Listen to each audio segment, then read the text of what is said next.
because I know after the final bell, there's only going to be one guy standing, and that guy is me.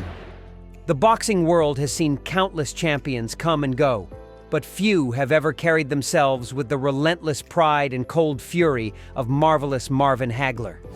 He was a man who didn't just fight for belts, he fought for respect. Every punch he threw came from years of being underestimated, robbed by judges, and overshadowed by flashier names. In the next round. It is over the right eye, I believe, of Marvin Hagler. We'll wait till we get him, and there's a lot of blood early on here. To Hagler, boxing was a war, and he expected warriors in return. He hated pretenders, he hated politics, and most of all, he hated fighters who didn't fight to win. Through his career, there were 6 boxers who burned in his memory, men who represented everything he despised, either in the ring or outside it. I've been prepared all the time, you know, just waiting for the actual day. And they weren't all cowards. Some were great champions themselves, but each of them left a scar on Hagler's mind that never truly healed. These are the 6 boxers Marvin Hagler hated the most. 1. Sugar Ray Leonard. The night was April 6, 1987, Caesar's Palace, Las Vegas. The super fight. Marvin Hagler entered the ring as the undisputed middleweight champion of the world.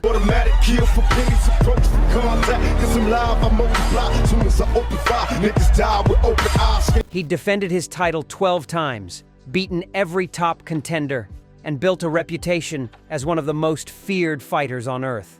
Well, he has Bond's hands down around his waist. Bond tries to fight back. Bonds is hurt now. Doubles up in the corner. Combinations down. Then, across the ring, stood Sugar Ray Leonard, a man who had been retired for nearly 3 years, a darling of the media, a golden boy of boxing. Yes.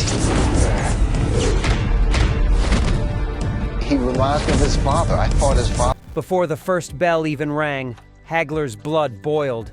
He'd waited years for Leonard to step into the ring. Leonard had always danced around him, talking about timing, money, or his retirement.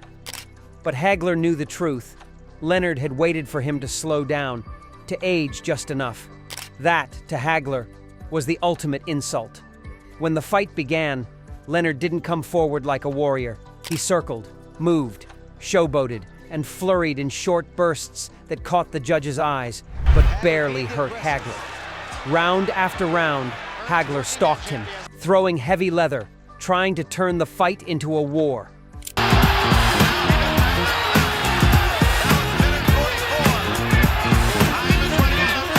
Leonard refused to engage. When the final bell rang, Hagler was convinced he had done enough. The crowd waited. The ring announcer read the scorecards. And the new middleweight champion of the world, Sugar Ray Leonard.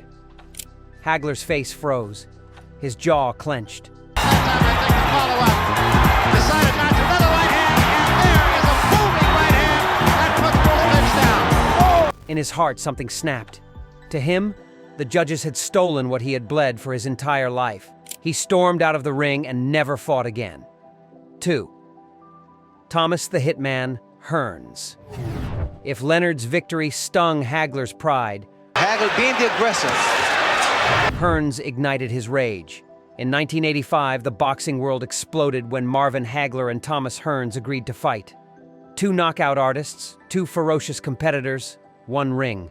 From the moment the bout was announced, it was war. At press conferences, Hearns mocked Hagler, called him slow, predictable, and overrated. Hagler stared daggers through him. No nonsense at all. During their promotional tour, the tension was electric. They had to be separated several times. Both men promised destruction. When fight night arrived, the hostility boiled over. The opening bell rang, and for 3 unforgettable rounds, they tore into each other like rabid animals. It wasn't a boxing match, it was carnage. Hearns landed blistering rights that split Hagler's head open. Blood poured down Hagler's face, but he didn't back up an inch. By round 3, Hagler's face was a mask of crimson. The referee almost stopped the fight, but Hagler barked at him, "I'm not done yet." Richard Steele says don't push. What has happened? Marvin has turned this fight into a street fight. He's not. Moments later, He landed a thunderous right hand that sent Hearns collapsing face first to the canvas.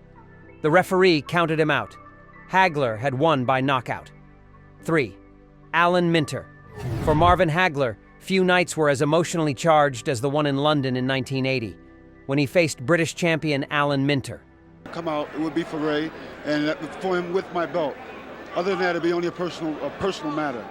Before the fight, Minter made a remark that burned deep into Hagler's soul. "No black man is going to take my title," Minter said. The words were plastered across British newspapers. Hagler never forgot them. When he arrived in London, the crowd booed him viciously. Every punch he threw in the ring was fueled by that insult. He didn't just want to win, he wanted to humiliate Minter. From the opening round, Hagler dominated. His punches were precise, violent, and personal. By the third round, Minter's face was covered in blood. The referee stepped in and stopped the fight. Hagler had done what he came to do. But instead of celebration, chaos erupted. The crowd began throwing bottles, chairs, and beer cans into the ring. Security rushed Hagler away as fans tried to storm the ropes. He had won the world title, but there was no glory in it. Only hatred. 4. Roberto Duran. When Marvin Hagler fought Roberto Duran Duran was slick, cunning, and unafraid to play mind games. He mocked Hagler during press events, smirked during face-offs, and whispered insults in the clinch. In the ring, Duran surprised everyone. He boxed beautifully, slipping Hagler's punches and countering with sharp combinations. For the first time in years, Hagler looked human. He couldn't just bully Duran the way he did others. The fight went 12 grueling rounds. When the decision was announced, Hagler won unanimously. But it wasn't the kind of victory he wanted. Duran had frustrated him, embarrassed him at times, and walked away smiling. Afterward, Hagler admitted that Duran had gotten into his head. Still, he respected him for one thing. He came to fight. "At least Duran tried to take it from me," Hagler once said. "He came to win, not to survive." That was the difference. Hagler could hate an opponent, but if they fought like warriors, he respected them. Duran was both hated and admired, a man who brought the best out of Hagler, even if it hurt his pride. 5. John the Beast Mugabi. What a gold of Hagler. Tim, Hagler is feeling those punches, believe me. There's a left. By 1986, Marvin Hagler had already cleaned out the division. Then came John Mugabi, a monster from Uganda who had knocked out every opponent he faced. His nickname, the Beast, fit perfectly. In the build-up to their fight, Mugabi promised to destroy Hagler. "He's old," Mugabi said confidently. "He's never faced anyone like me." Hagler, nearing the end of his career, took that personally. When the two met in the ring, it was violence from the first bell. Mugabi hit like a freight train, landing bombs that would have dropped most men. But Hagler absorbed them, grinning through blood and sweat. Round after round, the two warriors traded punishment. By the 11th round, Mugabi's power had faded. Hagler smelled blood. He cornered Mugabi and unleashed a brutal barrage until the referee stepped in. The fight was over. Hagler had defended his title again. In the locker room afterward, Hagler sat silently, his face swollen, his body exhausted. He'd won, but it had taken everything out of him. That fight pushed him to his limits, physically and mentally. He would later say, "Mugabi was a real beast. He came to take what was mine." That's the kind of fighter I respect. Fourth southpaws yet. I think Hagler's showing some proper respect for the punching power of... Still, the build-up, the trash talk, the disrespect, it left a bitterness. Hagler didn't forget those who doubted him. Mugabi was one of them. 6. The runners and avoiders. For all the blood and glory in Hagler's career, there was one type of boxer he hated more than any individual opponent: the runners. To Hagler, boxing was about confrontation. Two men, face to face, testing who had the bigger heart. But throughout his career, he faced fighters who circled, clinched, jabbed, and survived. They didn't come to win, they came to last.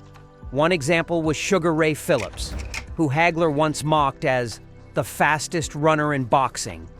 In less than 11 rounds, And the last time Duran went this far was against Benitez about 2 years ago, and he did not look good in the final rounds against Wilfred. Hagler beat him easily, but the memory of fighters like that infuriated him. "You have to get those guys out quick," he said once, "so they don't embarrass you."